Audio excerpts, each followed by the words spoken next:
ಎಲ್ಲರಿಗೂ ನಮಸ್ಕಾರ. ರಾಜ್ಯ ರಾಜಕಾರಣದಲ್ಲಿ ಅಲ್ಲೋಲ ಕಲ್ಲೋಲವನ್ನು ಸೃಷ್ಟಿಸಿರುವ ಸುದ್ದಿ ಏನೆಂದರೆ, ನಾಳೆ ಮಾನ್ಯ ಸಿದ್ದರಾಮಯ್ಯನವರು ಅಂದರೆ ಈ ರಾಜ್ಯದ ಮುಖ್ಯಮಂತ್ರಿಗಳು ತನ್ನ ಸ್ಥಾನದಿಂದ ರಾಜೀನಾಮೆಯನ್ನು ನೀಡಬಹುದು ಅಂತ.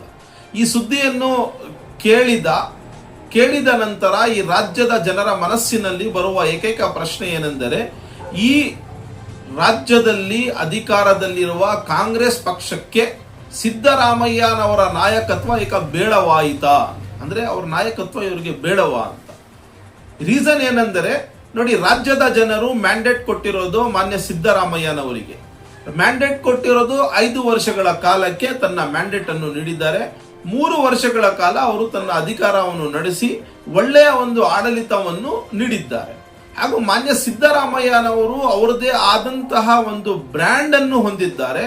ಅವರದೇ ಆದಂತಹ ಹಾದಿಯಲ್ಲಿ ರಾಜಕೀಯವನ್ನು ಮಾಡಿ ಅಹಿಂದ ವರ್ಗದ ಮತಗಳನ್ನು ಕ್ರೋಢೀಕರಿಸುವಲ್ಲಿ ಯಶಸ್ವಿಯಾಗಿ ಇವತ್ತು ಈ ರಾಜ್ಯದಲ್ಲಿ ಸುಮಾರು 136 ಸ್ಥಾನಗಳನ್ನು ಪಡೆದ ಕಾಂಗ್ರೆಸ್ ಪಕ್ಷ ಅಧಿಕಾರದಲ್ಲಿದೆ. ಆದರೆ ಹೈಕಮಾಂಡ್ ನೀತಿ ನಿಯಮ ಕಾಂಗ್ರೆಸ್ ಪಕ್ಷದಲ್ಲಿದೆ, ಹಾಗೂ ಬೇರೆ ಪಕ್ಷಗಳಲ್ಲೂ ಇರಬಹುದು.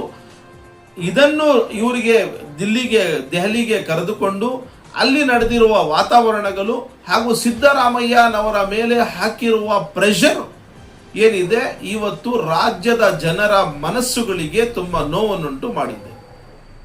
ಅತಿ ಮುಖ್ಯವಾಗಿ ಅಹಿಂದ ವರ್ಗದ ಜನ 5 ವರ್ಷಕ್ಕೆ ಸರ್ಕಾರ ಒಂದು ರಚನೆ ಮಾಡೋದಕ್ಕೆ ಮಾನ್ಯ ಸಿದ್ದರಾಮಯ್ಯನವರಿಗೆ ಮ್ಯಾಂಡೇಟ್ ಕೊಟ್ಟಿದ್ದಾರೆ.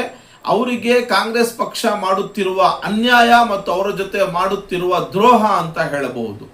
ನೋಡಿ, ಸುಮಾರು ವರ್ಷಗಳ ತನ್ನ ರಾಜಕೀಯ ಹಿನ್ನೆಲೆಯನ್ನು ಹೊಂದಿರುವವರು ಹಾಗೂ ಈ ರಾಜ್ಯಕ್ಕೆ ಸುಮಾರು 17 ಬಾರಿ ತನ್ನ ಬಜೆಟ್ ಅನ್ನು ಮಂಡಿಸಿರುವ ವ್ಯಕ್ತಿ, ರಾಜಕೀಯದಲ್ಲಿ ಒಂದು ಎಕ್ಸ್ಪೀರಿಯನ್ಸ್ ಅನ್ನು ಹೊಂದಿರುವ ವ್ಯಕ್ತಿ, ಆಡಳಿತದಲ್ಲಿ ಎಕ್ಸ್ಪೀರಿಯನ್ಸ್ ಇದೆ. ತಾವು ಏಕಾಏಕಿ ಅವರಿಗೆ ಈ ಪದವನ್ನು ತ್ಯಾಗ ಮಾಡಲು ಹೇಳುತ್ತಿರುವುದು ಏಕೆ ಎನ್ನುವ ಬಗ್ಗೆ ಜನರಲ್ಲಿ ಅವಿಶ್ವಾಸವನ್ನು ಹುಟ್ಟು ಹಾಕಿದೆ ಅಂತ ನಾನು ಹೇಳಕ್ಕೆ ಇಷ್ಟಪಡ್ತೇನೆ. ನೋಡಿ, ಒಬ್ಬ ಮನುಷ್ಯನಿಗೆ, ನೀವು ಒಬ್ಬ ವ್ಯಕ್ತಿಗೆ ಅಧಿಕಾರದಿಂದ ತನ್ನ ಒಂದು ಪದದಿಂದ ತ್ಯಾಗ ಮಾಡಲು ಹೇಳಬೇಕಾದ್ರೆ ಸುಮಾರು ಅದಕ್ಕೆ ಕಾರಣಗಳು ಇರಬೇಕು. ಯಾವುದೇ ಕಾರಣ ಇಲ್ಲದೆ ಅವರ ಆಡಳಿತವೂ ಚೆನ್ನಾಗಿದ್ದು ಅವರು ರಾಜ್ಯದಲ್ಲಿ ಒಂದು ಫೇಸ್ ಆಗಿ ಅವರದೇ ಫೇಸ್ ಅನ್ನು ಇಟ್ಕೊಂಡು ಕಾಂಗ್ರೆಸ್ ರಾಜಕೀಯ ಮಾಡಬಹುದು.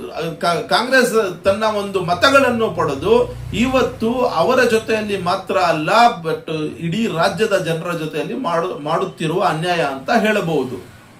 ಹಾಗೂ ಈ ಒಂದು ಎಲ್ಲಾ ಬೆಳವಣಿಗೆಗಳನ್ನು ನೋಡಿದಾಗ ಒಂದಂತೂ ಹೇಳಬಹುದು, ಏನೆಂದರೆ ಮುಂದಿನ 5 ವರ್ಷಕ್ಕೆ ಮತ್ತೆ ನಾವು ಅಧಿಕಾರಕ್ಕೆ ಬರುತ್ತೇವೆ ಅನ್ನುವ ಒಂದು ನಂಬಿಕೆ ಕಾಂಗ್ರೆಸ್ ಅವರೇ ಕಳೆದುಕೊಂಡಿದ್ದಾರೆ ಅಂತ ಹೇಳಬಹುದು. ಅವರಲ್ಲೇ ಈಗ ನಂಬಿಕೆ ಇಲ್ಲ ಅಂತ ಹೇಳಬಹುದು.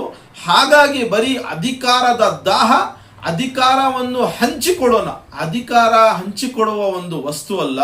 ಅಧಿಕಾರ ಅಂದ್ರೆ ಆಡಳಿತಾತ್ಮಕವಾಗಿ ಒಬ್ಬ ವ್ಯಕ್ತಿಗೆ ಎಲ್ಲ 136 ಜನ ಅಥವಾ ಕಾಂಗ್ರೆಸ್ನ ಅಥವಾ ಎಲ್ಲ MLAಗಳು ರಾಜ್ಯದಲ್ಲಿ CM ಆಗಕ್ಕೆ ಸಾಧ್ಯ ಇಲ್ಲ.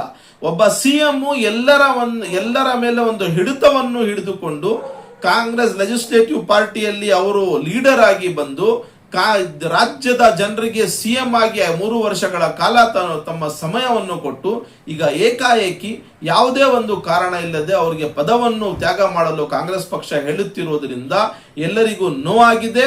ಕಾಂಗ್ರೆಸ್ ಪಕ್ಷ ತನ್ನ ಈ ನಿರ್ಧಾರವನ್ನು ಬಿಟ್ಟು ಅವರಿಗೆ ಮುಂಬರುವ 2 ವರ್ಷಗಳ ಕಾಲ ಅವರು ಒಳ್ಳೆ ಆಡಳಿತವನ್ನು ಮಾಡುವುದಕ್ಕೆ ಅವಕಾಶವನ್ನು ಕಲ್ಪಿಸಿಕೊಡಬೇಕು ಅಂತ ಹೇಳುತ್ತಾ ನನ್ನ ಮಾತುಗಳಿಗೆ ವಿರಾಮ ನೀಡ್ತೇನೆ. ಜೈ ಹಿಂದ್, ಜೈ ಭಾರತ್.